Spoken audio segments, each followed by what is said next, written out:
अस्सलाम वालेकुम dear student, कैसे हैं आप? उम्मीद करता हूँ आप सब खैरियत से होंगे। डियर स्टूडेंट, आज हम अपनी मैकेनिकल थर्ड ईयर की मोस्ट इम्पॉर्टेंट बुक है हाइड्रोलिक्स एंड हाइड्रोलिक मशीन्स, उसके बारे में डिस्कस करने जा रहे हैं। इसका अगर कोड है तो कोड के बारे में जो है MECH312 ये इसका कोड है। और इसमें आज हम अपना जो टॉपिक डिस्कस करने जा रहे हैं, ये अगर हम कोर्स पॉइंट ऑफ व्यू से भी देखें और अगर हम अपनी प्रोफेशनल लाइफ के पॉइंट ऑफ व्यू से भी देखें तो बहुत ज़्यादा इंपॉर्टेंट है। अगर मैं कह सकता हूँ कि ऐसा कोई इंटरव्यूज़ नहीं हो सकता कि जिसमें मैकेनिकल से रिलेटेड किसी DA होल्डर या इंजीनियर्स के लेवल तक भी अगर कोई इंटरव्यू हो और उसमें पंप के रिलेटेड जो है वो क्वेश्चन ना आया हो, उसके इंटरव्यू में हो नहीं सकता। तो बहुत ही ज़्यादा इंपॉर्टेंट है आपकी प्रोफेशनल लाइफ में भी और आपके कोर्स पॉइंट ऑफ व्यू से भी। तो आज हम पंप के बारे में डिस्कस करने जा रहे हैं। तो पंप जो है, अगर मैं ये भी कह सकता हूँ कि अगर इसकी क्राइटेरिया को देखा जाए तो ऐसी कोई इंडस्ट्री नहीं है जिसमें पंप का इस्तेमाल नहीं होता। A to Z एवरीथिंग, कोई भी इंडस्ट्री है, किसी भी फील्ड से रिलेटेड है, उसमें पंप का इस्तेमाल लाजमी है। तो पंप के रिलेटेड जो है वो आपको इंटरव्यूज़ में भी और इवन आपकी जो इस वक्त जो कोर्स पॉइंट ऑफ व्यू है उसमें भी काफ़ी जो है इससे रिलेटेड जो है वो आपको क्वेश्चंस आते हैं। तो इसको अच्छे तरीके से समझना है कि पंप है क्या, इसकी क्लासिफिकेशंस क्या हैं, इसकी टाइप्स जो होती हैं उन टाइप्स की प्रिंसिपल जो वर्किंग प्रिंसिपल है वो क्या है, कंस्ट्रक्शन क्या है, इनके डिफरेंट कंपोनेंट्स हैं, उनके वर्किंग क्या होता है, वर्किंग मेथड क्या होता है, प्रिंसिपल क्या होता है। तो इनको अच्छे तरीके से आपने आज सुनना है, समझना है और इसकी प्रैक्टिस जो है वो आपने घर में करनी है, ताकि आपको इससे के रिलेटेड जो कोई क्वेश्चन जो आपको आपके पेपर में आने वाले हैं, जो आपको इन योर फ्यूचर लाइफ आपकी प्रोफेशनल लाइफ में आने वाले हैं, तो उसके लिए समझने के लिए ज़रूरी है कि आप इस लेक्चर को अच्छे तरीके से गौर से सुने और इसको समझें। तो लेट्स स्टार्ट करते हैं आज पंप के बारे में। तो पंप होता क्या है? बेसिकली पंप हमारे पास एक ऐसी डिवाइस है जो कि मैकेनिकल एनर्जी को प्रेशर एनर्जी में तब्दील करती है। अगर मैं इसको थोड़ा सा और आसान अल्फाज में कहना चाहूँ कि पंप एक ऐसी डिवाइस है, ये ऐसी एक मशीन है जिसमें हम जो फ्लूइड्स होते हैं उनको लो प्रेशर पे इसको इनपुट के तौर पे देते हैं। जब दिया जाता है तो इसमें वर्किंग की जाती है। वर्किंग होने के बाद पंप जो होता है इसको लो प्रेशर फ्लूइड को डिलीवर करता है हाई प्रेशर के ऊपर। इसमें इसके अलावा अगर इसको देखा जाए, क्योंकि हमने लास्ट हाइड्रोलिक्स के चैप्टर में लास्ट हमने पढ़ा था टरबाइंस के बारे में, तो टरबाइन में हमने रिएक्शन टरबाइन भी एक पढ़ी थी। तो अगर इसकी कंपैरिजन अगर देखा जाए कि इस पंप में और टरबाइन में क्या फ़र्क होता है, तो इसमें थोड़ा सा ये डिफरेंस चीज़ बेसिक ये है कि रिएक्शन टरबाइन में हम जो एनर्जी जो इनपुट दे रहे होते हैं वो हमारे पास होता है कि फ्लूइड जो हमारा होता है, पानी होता है, वो हाई प्रेशर के साथ इंटर हो रहा होता है। ठीक है, हाई प्रेशर के साथ इंटर होता है, देन वो फिर अपना वर्किंग करता है। पेंस के ऊपर वर्किंग करने के बाद क्या होता है कि वो प्रेशर एनर्जी जो होती है वो कन्वर्ट हो जाती है मैकेनिकल एनर्जी में, और मैकेनिकल एनर्जी जो शिफ्ट हो जाती है शार्ट पे, और फिर हम आगे जो है उसको अदर अपने मकसद मकासद के लिए इस्तेमाल करते हैं। मतलब कि इसमें क्या हुआ है कि रिएक्शन टरबाइन में pressure energy input and output हमें जो हासिल हो रही होती है वो मैकेनिकल एनर्जी हो रही होती है। लेकिन इसमें जो पंप में सिस्टम होता है ये इसका बिल्कुल अल्टरनेट होता है, उल्ट होता है, अपोजिट होता है। इसमें क्या होता है कि इसमें हम जो एनर्जी इसको इनपुट कर रहे होते हैं, ये हमारे पास इनपुट जो होती है वो मैकेनिकल एनर्जी की शक्ल में होती है। मैकेनिकल एनर्जी हम इनपुट कर रहे होते हैं, इसमें फिर वो वर्किंग करता है इसके ऊपर अपने वर्किंग प्रिंसिपल के मुताबिक। ठीक है, पंप और वर्किंग करने के बाद क्या करता है कि लो फ्लूइड जो होता है उसको सक करता है थ्रू द सक्शन पाइप, और उसके ऊपर वर्किंग करने के बाद उसको डिलीवर कर देता है हाई प्रेशर के ऊपर। इट मीन्स दैट के input mechanical energy and output pressure energy. और टरबाइन में क्या होता है, रिएक्शन टरबाइन में input pressure energy and output जो हमें हासिल हो रही होती है वो हमें मैकेनिकल एनर्जी की शक्ल में हासिल हो रही होती है। नेक्स्ट अगर हम इसकी क्लासिफिकेशन के बारे में हम बात करें, बेसिक 2 टाइप्स होती हैं इसकी, पॉजिटिव डिस्प्लेसमेंट और सेंट्रीफ्यूगल या नेट पॉजिटिव डिस्चार्ज इसको कहते हैं। ये इसकी 2 बेसिक जो होती हैं ना टाइप्स होती हैं। आगे नेक्स्ट अगर इसकी क्लासिफिकेशन को और हम सेंट्रीफ्यूगल को देखें तो सेंट्रीफ्यूगल अगर पंप के बारे में बात करें तो सेंट्रीफ्यूगल जो होता है, नाम से भी अगर इसको फोकस करते हैं तो सेंट्रीफ्यूगल फोर्स, मतलब कि इसमें जो हम वर्किंग इसका जो प्रिंसिपल होता है वो सेंट्रीफ्यूगल फोर्स के मुताबिक होता है। सेंट्रीफ्यूगल फोर्स इसमें अमल करती है जिसके मुताबिक हम सक्शन कर रहे होते हैं और डिलीवर कर रहे होते हैं हाई प्रेशर के ऊपर।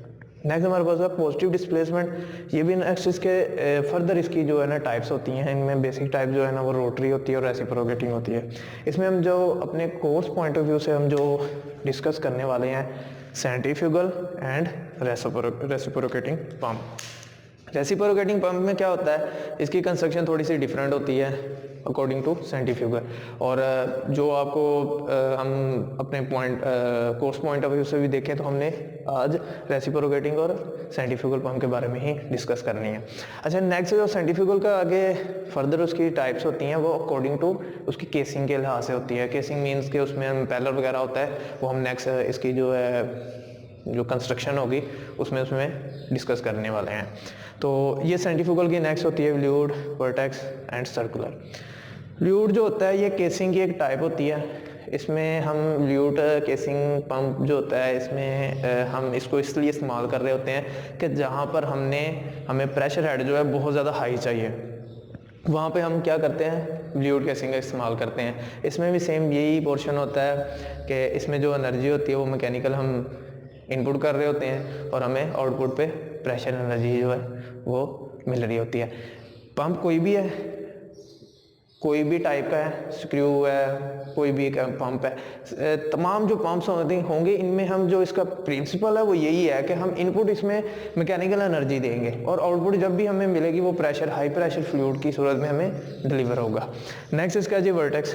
वर्टेक्स कहते हैं कर्व बनाने को जो है ना वर्टेक्स का हम इसको करते हैं। तो वर्टेक्स जो होते हैं इसमें क्या होता है कि हमारा जो फ्लो होता है, अच्छा इसमें एक और चीज़ कि इसमें जब हम जो हमारा फ्लूइड होता है वो एक्सियली इंटरनल इन होता है और जो इसका आउट होता है वो रेडियल होता है। एक्सियली मीन्स के जो हमारा जो वाटर होगा, जो पानी होगा, वो इसके पैरेलल जो इसके वेन्स होंगे, इम्पेलर्स होगा, इसके वेन्स के पैरेलल आता है, ठीक है। लेकिन वो जब उसके ऊपर वर्किंग की जाती है, वर्किंग होने के बाद ये रेडियली जो है ना कर्व की शक्ल में आगे जो है डिलीवर होता है। तो ये वर्टेक्स जो होता है इसमें भी यही सीन है कि इसमें जो पानी होता है उसको जब केसिंग में इंटर होता है, इम्पेलर चलता है, इम्पेलर चलने से केसिंग में जब पानी इंटर होता है तो वो एक्सियली इंटर हो रहा होता है और कर्व की शक्ल में, वर्टेक्स की शक्ल में वर्टेक्स फोर्स अप्लाई होती है इसके ऊपर और देन जो है वो रेडियली फ्लो जो है ना वो उसको आउटपुट मिलता है। नेक्स्ट हमारा होता है सर्कुलर। तो सर्कुलर जो है ये भी केसिंग की एक टाइप होती है। इसमें भी क्या किया जाता है कि मैकेनिकल एनर्जी इनपुट की जाती है और हमें जो आउटपुट होती है वो प्रेशर एनर्जी मिलती है। लेकिन इसमें जो हमारे पास प्रेशर हेड होता है ना, इसमें वो प्रेशर हेड जो होता है वो हमें जहाँ पर हमें कम प्रेशर हेड की ज़रूरत होती है अकॉर्डिंग टू फ्लूइड के, तो वहाँ पर हम इसकी सर्कुलर केसिंग जो होती है उसको इस्तेमाल करते हैं। वर्टेक्स जो होता है ये हमें नॉर्मल बहुत कम नहीं, मतलब कि हाई हेड नहीं, हमें मीडियम हेड जहाँ पे प्रेशर हेड की ज़रूरत होती है वहाँ पे हम वर्टेक्स का इस्तेमाल करते हैं। तो ये इसकी जो है टाइप्स हैं, क्लासिफिकेशन है according to our course point of view से। तो नेक्स्ट अगर हम इसकी टाइप जिसको हम डिस्कस करने जा रहे हैं वो है हमारे पास सेंट्रीफ्यूगल पंप।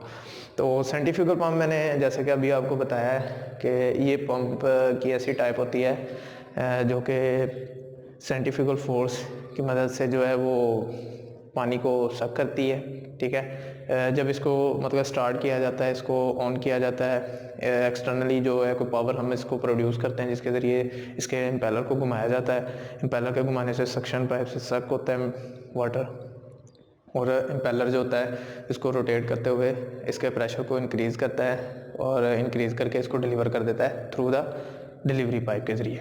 तो इसका इंट्रोडक्शन ये है। इसके अलावा इसके नेक्स्ट हम कंपोनेंट्स के बारे में बात करेंगे। कंपोनेंट्स क्या होते हैं, ज़ाहिर सी बात है कंस्ट्रक्शन पॉइंट ऑफ व्यू से भी हमें इसको चेक करना पड़ेगा कि हर एक पॉइंट का, हर एक पार्ट का क्या फंक्शन होता है, उसको किस लिए इस्तेमाल किया जाता है, किस मकसद के लिए उसको जो है संभल किया जाता है। तो ये मैंने एक डायग्राम भी बनाई हुई है, ठीक है, जिसमें मैंने impeller, suction pipe, fluid casing और डिस्चार्ज के बारे में बताया हुआ है। तो कंपोनेंट जो है वो बेसिकली 2 टाइप्स के होते हैं हमारे पास, stationary components and rotating components. Rotating component means के हमारा इम्पेलर होता है, ये हमारा रोटेटिंग कंपोनेंट्स में आता है। स्टेशनरी में केसिंग आ जाती है, सक्शन एंड डिलीवरी पाइप आ जाते हैं, और उसके अलावा हमारे पास नो रिटर्न वाल्व NRV जो होता है वाल्व वो आ जाते हैं। इसके अलावा हमारे पास फुट वाल्व जो है वो आ जाते हैं, और रोटेटिंग में बेरिंग वगैरह, शाफ्ट है, इम्पेलर, ये सारे जो हैं ये क्योंकि रोटेटिंग पार्ट्स होते हैं तो ये हमारे पास जो है रोटेटिंग कंपोनेंट्स में आ जाते हैं। अच्छा, हमारा जो फर्स्ट पार्ट होता है ये होता है इम्पेलर। इम्पेलर क्या होता है कि इम्पेलर हमारे पास बेसिकली 2 टाइप्स के होते हैं, एक होता है ओपन और एक होता है close type impeller. Open impeller में ये होता है कि उसके जो वेन्स होते हैं वो आप ओपनली जो होता है वो देख सकते हैं जब उसको ओपन किया जाता है। केसिंग जैसे ओपन होंगी तो उसको हम चेक कर सकते हैं इम्पेलर्स को। लेकिन जो क्लोज टाइप होता है उसमें क्या होता है कि उसके जो इम्पेलर होते हैं उनको कवरिंग की गई होती है। अच्छा, इम्पेलर का क्या मकसद होता है कि जो इसको अटैच किया गया होता है एक्सटर्नल हमारी जो सोर्स होता है उसके साथ अटैच किया जाता है। जैसे ही हम उसको एक तवानाई मुहैया करते हैं जिससे वो रोटेट करना शुरू हो जाता है, तो ये जैसे कि मैंने इसकी शक्ल में भी दिखाया हुआ है, तो ये रोटेट करता है जिसकी मदद से हमारा जो है अदर वर्किंग प्रोसेस स्टार्ट होता है। नेक्स्ट हमारे पास है जी केसिंग जैसे मैंने आपको पहले बता दी, हमारे पास 3 टाइप्स की केसिंग है। तो हम यहाँ पर जो है वो मैंने केसिंग जो इस डायग्राम में वो मैंने वल्यूड की दिखाई हुई है, वल्यूड केसिंग है। तो केसिंग का मकसद होता है कि केसिंग के अंदर जो है इम्पेलर का सिस्टम होता है, और केसिंग जो होती है वो बेसिकली एक क्लोज जो होती है, बंद होती है, जो हमारे पास कंपोनेंट होता है, और इसके अंदर हमारे पास इम्पेलर होता है। तो इसका मकसद ये होता है कि जब सक्शन हो रही होती है तो वो पानी को बाकायदा तौर पे वहाँ पे रोके रखने के लिए बाहर ना निकले, और एक जब प्रेशर क्रिएट हो रहा है तो उस प्रेशर को बाकायदा तौर पे डिस्चार्ज की तरफ जो है वो डायरेक्शन दे, उसके लिए ये केसिंग का इस्तेमाल किया जाता है। सक्शन पाइप ज़ाहिर सी बात है, पाइप जो होता है ये हमारे पास जिस जगह से हमने मटेरियल जो है फ्लूइड जो है वो उसको सक करना हो, तो ज़ाहिर सी बात है उसके लिए हम कोई रूट होगा, कोई रास्ता होगा, कोई हम कंपोनेंट इस्तेमाल करेंगे जिसके ज़रिए हम अपने फ्लूइड को इम्पेलर तक लेके आएंगे, तो उसके लिए हम सक्शन पाइप का इस्तेमाल करते हैं। फुट वाल्व होता है, फुट वाल्व का मकसद होता है कि जो हमारे फ्लूइड्स होते हैं उनमें अगर कोई ऐसे ज़रात हैं जो कि इम्पेलर को नुकसान पहुँचा सकते हैं, या कुछ ऐसा मटीरियल है जिसकी वजह से केसिंग को नुकसान हो सकता है, इम्पेलर को नुकसान हो सकता है, तो उनको रिफ़ाइन करने के लिए हम फुट वाल्व का इस्तेमाल करते हैं। एक तरह की वो कह लेंगे रिफाइनरी होती है, एक छन्नी होती है जो कि वो इम्प्योरिटीज़ को जो होती है ना वहाँ पे अलहदा कर देती है, और इम्पेलर तक बिल्कुल जो है प्योरीफाई जो हमारा फ्लूइड होता है उसको पहुँचाती है।